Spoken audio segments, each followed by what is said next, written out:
ত্রয়োদশ সংসদের সংরক্ষিত নারী আসনের জন্য বিএনপির মনোনয়ন ফরম বিক্রি চলছে।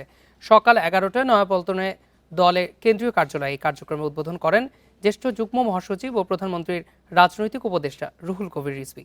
এ সময় তিনি বলেন, গত 16 বছর রাজপথের আন্দোলনে সক্রিয় ভূমিকা পালনকারীদেরই মনোনয়ন দেওয়া হবে। রোববার পর্যন্ত চলবে ফরম বিক্রি। রাজধানীর নয়াপল্টনের বিএনপির কেন্দ্রীয় কার্যালয়ে শুক্রবার সকাল থেকেই উৎসবের আমেজ। মিছিল নিয়ে হাজির হয়েছেন দলের বিভিন্ন পর্যায়ের নেত্রীরা।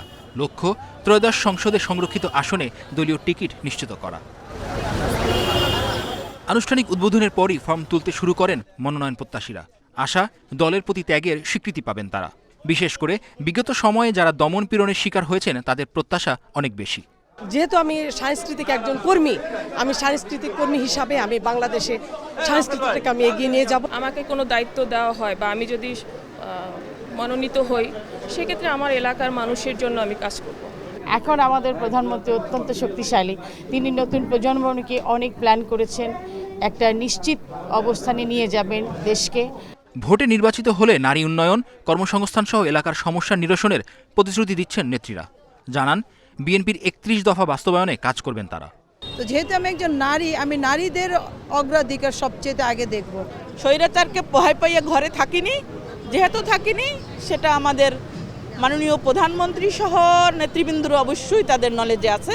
উনি প্রধানমন্ত্রী হিসেবে আছেন, উনি অবশ্যই যোগ্য ব্যক্তিকেই নমিনেশন দিবেন এবং সেই হিসেবে আমি কি নিজেকে যোগ্য মনে করি। উদ্বোধনী বক্তব্যে বিএনপির সিনিয়র যুগ্ম মহাসচিব রুহুল কবির রিজভী জানান, চূড়ান্ত সিদ্ধান্ত নেবে দলীয় সংসদীয় বোর্ড। নির্বাচনী প্রক্রিয়া দলের পক্ষ থেকে সম্পন্ন করার জন্য আমরা আজ থেকে দলের মনোনয়ন ফর্ম আমরা এই কার্যালয় থেকে শুরু করছি। যে যোগ্যতা থাকা দরকার সবগুলো বিবেচনা করেই দলের নীতি নির্ধারণী ফোরাম বা বোর্ড, যেটাই বলি আমরা, তারা সিদ্ধান্ত নেবেন। মনোনয়ন ফর্মের মূল্য 2000 টাকা, আর জমা দেওয়ার সময় দিতে হবে 50,000 টাকা জামানত। সংরক্ষিত নারী আসনে নির্বাচন সরাসরি জনগণের ভোটে নয়, আনুপাতিক প্রতিনিধিত্ব পদ্ধতিতে শুধু সংসদ সদস্যদের ভোটেই নির্বাচিত হবেন তারা।